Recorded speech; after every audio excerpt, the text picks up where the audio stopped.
Okay, all right. Obviously, huge game for us at home. I really like where our team's at.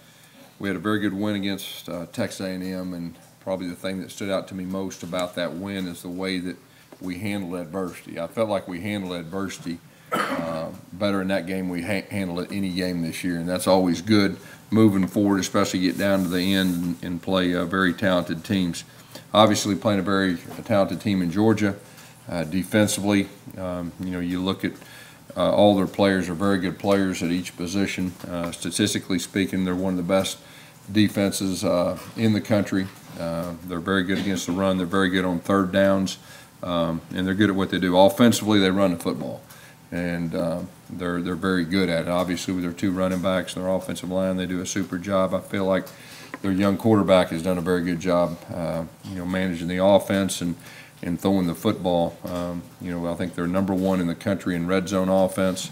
They're one of the best in third down conversions, and that obviously when you run the football that helps. But overall, a very good team. This is a game that we've been looking forward to. Obviously, last year was a extremely tough loss. The fact that they won the game and didn't have an offensive touchdown, and so this is one we've been waiting on. I know our players and our coaches are excited about it. And it's a great opportunity, for us and for our program, playing one of the best teams on our home field. Questions? You obviously know your struggles against Georgia the last few years. You said Saturday that every year is different. You've said that a lot this year. What is different about your team this year compared to last year at this time? Every year is different. I will say this: we are healthier as a team. I will say this: that our starting quarterback's healthy, and so I can't say that the last 2 years. So feel good about where we're at going this game. I think we're getting a lot of our defensive guys healthier too. And so, like I said, each year is different. And this is our team has a little bit different mindset than they had last year. Coach, last week you said that the players were aware of the big picture going into the month with what's still in front of you, with what you guys can achieve these next few weeks. How much do you embrace that? I think you got to embrace the fact that you're playing #1 or #2 team in the country on your home field. We still, our goal is to win the SEC championship, and it has been from day one. And this is the next step, and it's a great opportunity for us. And so it's a big game. Now we're not looking any farther ahead than Saturday, but this is a game we've been looking forward to. It's here, and there's a lot to play on the line for it, and it's a good one. Can you talk about your offensive line for this week? Yeah, I'm going to say this again. I mean, I don't think I've ever experienced this many new faces and new guys up front, and it's a tribute to those guys that we've been as successful running the football and even throwing it and protecting with the new lineups. Everybody we're expecting to practice today. We may not know exactly what that means, who's going to start and all that until we get to Thursday or Friday. I know those guys, the two that we had to pull out in the game. I know they're great competitors. I know they want to play this week. They're going to do everything in their power to do that.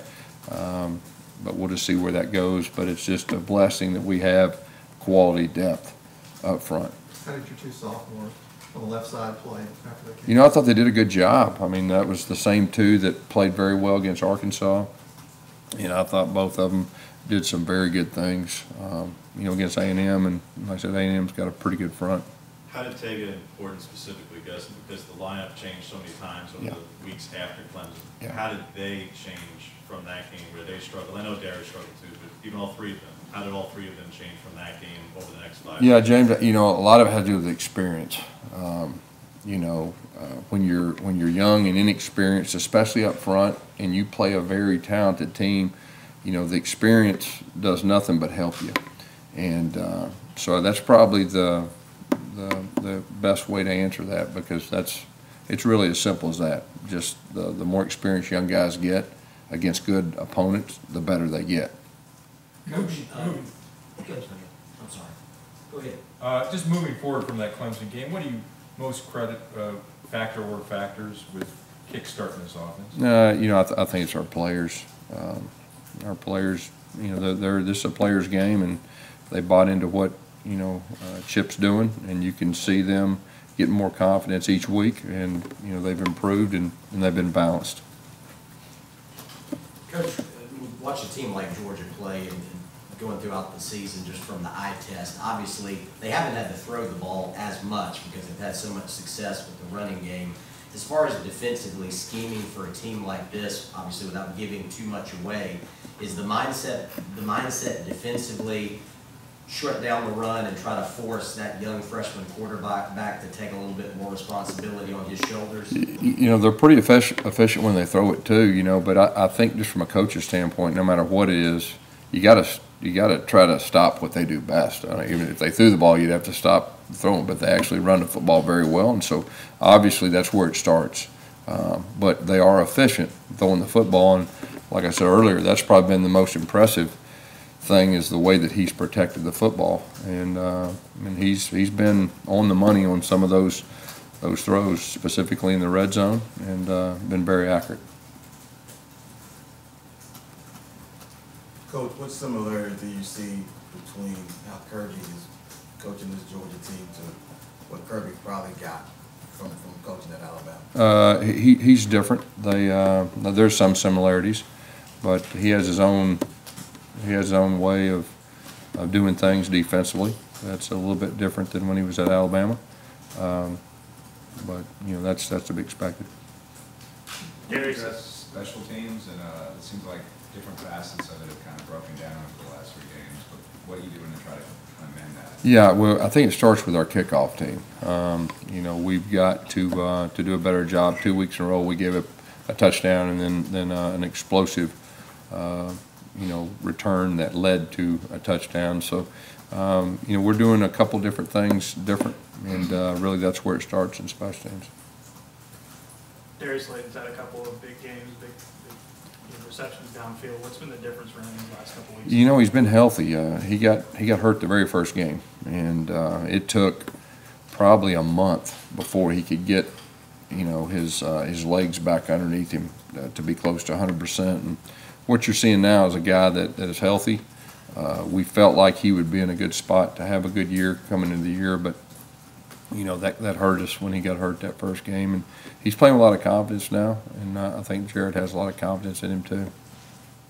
As we carry on, I know durability has always been a question throughout his career. It was even earlier this season, but for the last 6 games, for him to average 25 carries, for you to have to lean on him as much as you have, and for him to succeed at this level, what does this say about answering some of those questions about durability that have been there throughout his career as well? Yeah, I mean, you know, KJ is one of our best players. I mean, you can see the way he plays. He's a physical runner. He's a very smart player. He's been protecting the ball outstanding. And that fourth quarter, you know, he willed his way on that last drive, and you know the special ones have that, and he's definitely in that category of the special running backs that we've had here.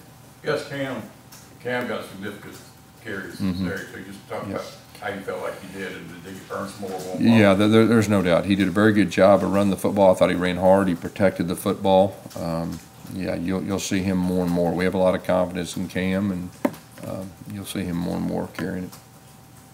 Because when you have so many guys on this roster from Georgia, and you have so many seniors on this roster that haven't beaten Georgia, do you have to worry about them, you know, getting too high on Wednesday, Thursday, or Friday before you play? No, I don't think so. I mean, it's an important game. You're exactly right. The state of Georgia, we recruit extremely hard. A lot of our players are from there, and it's a very important game. You know, about getting too high and all that. I mean, our guys are going to be ready. Their guys are going to be ready. It makes this game special because of that. But like we were talking about earlier, this is a new year, and it's a great opportunity for us. And like I said, we're playing at home in front of the best fans of college football, and I know our fans are going to be ready, and it's going to be a real good one. It seems all the stuff that you guys have been through with the injuries and the tough losses, it's kind of remarkable that you guys are still in a position kind of ignoring your own fate, even in the playoffs probably. Yeah. Is that I mean, is that something you want to embrace as a team? You know, I think so, because really, up to this point, nothing that got to this point has anything to do with this game. We control our own destiny. This is a huge game, obviously, and our guys are excited. And they've earned the right to be here, you know, in this moment. And so, just from a coach, a lot of times, you know, how you get to a certain point and how you grow as a team. Like I said, the thing that stood out to me that I was very proud of last week is we handled adversity better than we've handled it any other time this year. We hadn't handled it great up to that point, and we did that. And so that is very encouraging moving forward, not just this game, but the rest of the year. For you as a coach, do you believe this is one of the bigger games of your career, and why or why not? I mean, we've won it. We've coached in SEC championships and national championships. This is a big game, but it's not about me. It's about our team. It's a great opportunity and a huge game for our team for this year.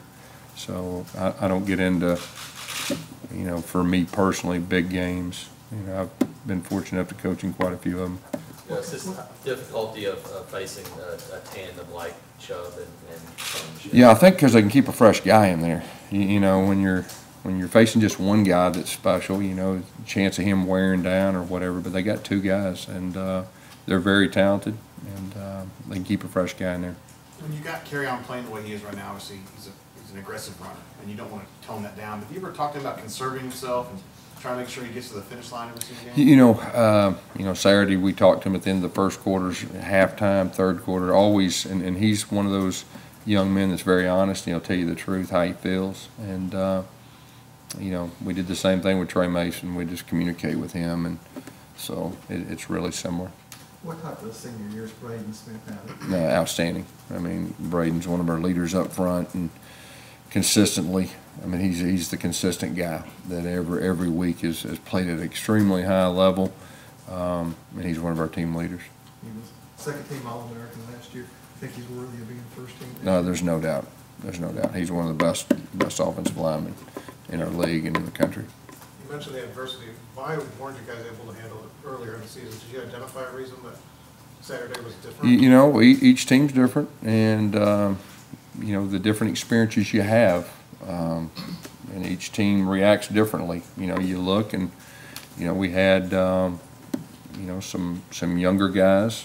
We had a new coordinator. There's a lot of different factors, but you could see us kind of grow, and we've had some tough times this year.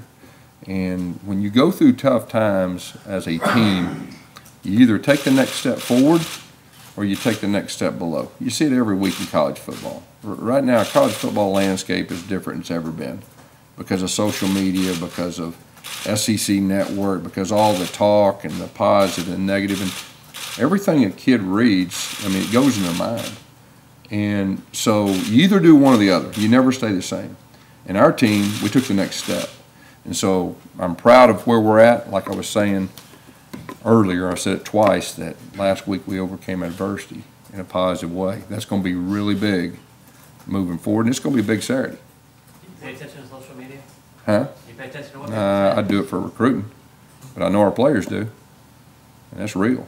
And like I said, there's more opinions now in college football than ever before, and there's more this and that, and managing that, and your team reads it. I mean, I think I said it about a month ago. I mean, that's real. It used to not be that way, you know, 2 or 3 years, but now that there's so much negative controversy, like everything wants to be controversial. But from a coach's standpoint, you got your team, and you worry about your team and how can that team get better. So, like I said, I like where we're at. I like where we're at as a team. And I like the fact we've overcame some adversity, and I like the fact that we've had some tough times. You know, there's a lot of teams out there that really hadn't experienced adversity yet. So I like where we're at. How do you handle that with your team, the social media stuff, and what are some examples this year you've had to make sure? Well, you be honest with your team, and all that matters is your team in this room and everything that goes with it. Because TD Moultrie gets another sack Saturday. Is this a moment in the season where freshmen either hit a wall or they could go to the next? We talked about that last week. We had our off week, and you know, the freshmen are no longer freshmen, and they got extra work last week. Got to take that next step. He did that. He's a great example that did that and carried it over to the field. There's some other young guys that I felt like took the next step forward too. So that's real big also. Gus, he's been a guy that's kind of jumped in there. I mean, that was early on in the game. He played early against Arkansas. How much confidence continues to grow? Yeah, he's playing very confident. He's got a great motor, and he's kind of one of those things we talked about, experience early. There's nothing like experience, and the more experience you get, the more confident you get, especially if you're a young guy. And then if you have success on top of that, it really helps. He's a guy that had very little experience as a pass rusher. Yeah. How crazy is it that you've seen him come on this strong? Well, we knew he was very talented, and we knew that he had a nose for the football, when we were recruiting him. And so, Coach Steele and Coach Garner, they gave him reps rushing the passer, early in fall camp, and he has just grown and starting to play at a high level. So how much do you feel like wins and losses are determined by what they read through social media or whether? Now, I didn't say wins and losses, but it's something you got to deal with, okay? Because the power of what you read, whether it's true or not, it affects you. It affects everybody. It's real, and so no, I mean, it's just something you got to manage. Guys, can you talk about Chandler Cox? It looks like he's having a good second half of the season. Yeah, Chandler's one of those unsung heroes. I mean, I've said this every year that, when he's healthy and playing at a high level, he really makes us go. On three of our touchdowns that we had the other day, he was probably the key component, the block at the point of attack. That the other guys get the touchdown, and you read them on the paper or whatever, but he is the one that really got it going. So Chandler's playing at a high level, and he stayed pretty healthy this year, which is a big deal. This time last year, he wasn't. When your offense has had so much success with the vertical passing game this season, how do you approach a team like Georgia that just doesn't give up many? Yeah, well, you got to figure out ways to do it. I mean, you got to figure out a way to make explosive plays on these guys. I mean, that's the challenge. And when they can stop the run and they can still play two safeties, it's tough. So you got to be balanced against a good team. The better, the more talented a defensive team is, the more important it is to be balanced. And that's the challenge. Gus, we don't normally talk about Thunder, but did Saturday Aiden prove to you that in a game this week that might be so critical with your position, you can trust him? No doubt. I mean, he may have been the MVP of the whole game. The fact that, one of our main goals is not let Christian Kirk beat us. And when they beat good teams, he usually has a lot to do with it. And the fact that it didn't have any return yards, I thought it was huge, and he came up big. As you mentioned last year's game with Georgia and how it went down and that they didn't score an offensive touchdown. For your offense specifically, how much is last year brought up when the second half when there was no first downs and there's so many players back? Yes, the quarterback changed, yes, a couple of guys in the line changed, but a lot of those players are back who weren't able to have success in the second half. Just how much does that motivate? It probably motivates the fact there's a tough loss. That's what motivates players. And the opportunity this year motivates players. We weren't overly healthy at that point, and we're a little more healthier. So you don't dwell on the specifics, but you can use things to motivate you. But the bottom line is the opportunity. It's what's before our players. You guys want to get your reaction to Jay Jacobs' announcement that he was going to resign as athletic director? Yeah, I appreciate Jay giving me this opportunity. He hired me. Hired me as a head coach. He's done a lot for the university and loves Auburn. And, I wish him nothing but the best moving forward.